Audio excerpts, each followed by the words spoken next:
অত্যাধুনিক সমরাস্ত্র ড্রোন যুদ্ধের ময়দানে খেল ঘোরাচ্ছে এই অস্ত্রই।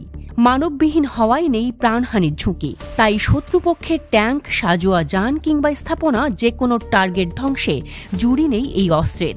তাই বিশ্বের শক্তিশালী দেশগুলো মনোযোগ দিচ্ছে ড্রোন উৎপাদনে। সামরিক ড্রোন মূলত 3 ধরনের: নজরদারি, আত্মঘাতী আর বোমা বহনকারী ড্রোন। এছাড়াও অস্ত্র, গোলাবারুদ রণক্ষেত্রে পৌঁছে দিতেও বিভিন্ন দেশে ব্যবহার করা হয় ড্রোন। রয়েছে সাবমেরিন ড্রোনও, যারা সমুদ্রের গভীরে প্রতিদ্বন্দ্বী টার্গেটে নিখুঁতভাবে হামলা চালাতে সক্ষম। সর্বগুণে গুণান্বিত এই অস্ত্রকে উন্নত থেকে আরও উন্নত করতে তাই কোটি কোটি ডলার খরচ করছে যুক্তরাষ্ট্র, চীন, রাশিয়া, ইরানের মতো পরাশক্তি।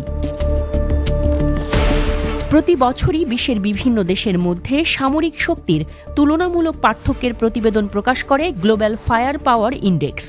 সেই রিপোর্ট অনুযায়ী প্রথম স্থানে রয়েছে যুক্তরাষ্ট্র। বিশ্বের মধ্যে সবচেয়ে বেশি এবং সবচেয়ে বেশি ধরনের ড্রোন রয়েছে মার্কিন সেনাবাহিনীর হাতে।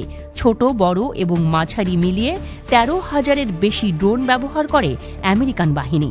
এর 60% মোতায়েন রয়েছে নজরদারির কাজে।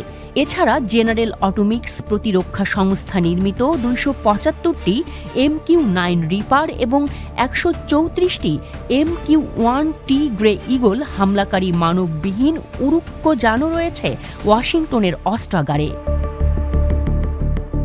যুক্তরাষ্ট্রের বিমান বাহিনী আবার ব্যবহার করে নর্থরপ গ্রুম্যান সংস্থার তৈরি RQ-4 গ্লোবাল হক নামের ড্রোন।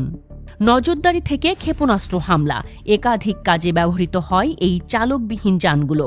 বর্তমানে সমুদ্রের গভীরে নিঃশব্দে আক্রমণ চালাতে পারে এমন নতুন প্রজন্মের ড্রোন নির্মাণে জোর দিয়েছে ওয়াশিংটন।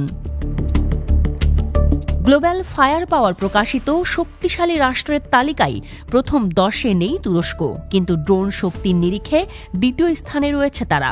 তুর্কি সেনার অস্ত্রাগারে রয়েছে 1421টি ড্রোন। গেল কয়েক বছরে নিজেদের তৈরি ড্রোন বেরজাক্টর TB2 নামের সামরিক ড্রোনের জন্য বারবার গণমাধ্যমের শিরোনামে এসেছে তুরস্ক। দূরপাল্লার এই ড্রোনের সক্ষমতা রয়েছে লম্বা দূরত্ব অতিক্রম করে শত্রুর টার্গেটে নিখুঁত হামলা চালানোর। গ্লোবাল ফায়ার পাওয়ারের তালিকায় সামরিক শক্তিতে দ্বিতীয় স্থান পেলেও ড্রোন শক্তির দিক থেকে অনেকটাই পিছিয়ে রাশিয়া। মস্কোর হাতে সব মিলিয়ে রয়েছে 1000-এর সামান্য বেশি ড্রোন, যার অধিকাংশই নজরদারির কাজে ব্যবহৃত হয়। এদিক থেকে অনেক এগিয়ে চীন। সমুদ্রের গভীরে ডুবোজাহাজকে উড়িয়ে দেওয়ার মতো রিমোট কন্ট্রোল ড্রোনও রয়েছে ড্রাগন সেনাদের হাতে। অবশ্য মোট কতটি ড্রোন রয়েছে চীনের কাছে জানা যায়নি তার প্রকৃত সংখ্যা। বর্তমানে বিশ্বের প্রথম ড্রোনবাহী রণতরী নির্মাণে জোর দিয়েছে বেইজিং। সামরিক ড্রোনের নিরিখে সবচেয়ে এগিয়ে রয়েছে ফ্রান্স। শত্রুর পেতে রাখা ওয়াটার মাইনকে নষ্ট করারও সক্ষমতা রয়েছে প্যারিসের এসব ড্রোনের। আবার একইভাবে ওই ড্রোন দিয়েই সমুদ্রে মাইন বিছিয়ে শত্রুর রণতরী ধ্বংসও করা সম্ভব। সব মিলিয়ে দেশটির কাছে রয়েছে প্রায় 600 ড্রোন। আত্মঘাতী ড্রোনের কথা বললে অবশ্য সবার আগে আসে মধ্যপ্রাচ্যের পরাশক্তি ইরানের নাম। ইসলামিক রেভলিউশনারি গার্ডস কোর ব্যবহার করে শাহেদ 136 ড্রোন। পিছিয়ে মধ্যপ্রাচ্যের আরেক দেশ ইসরায়েল। IDF-এর কাছে রয়েছে হেরন এবং হারমেস 900-এর মতো বহু বোমারু ড্রোন। ড্রোন শক্তির দিক থেকে বিশ্বে 6 নম্বর স্থানে রয়েছে ভারত।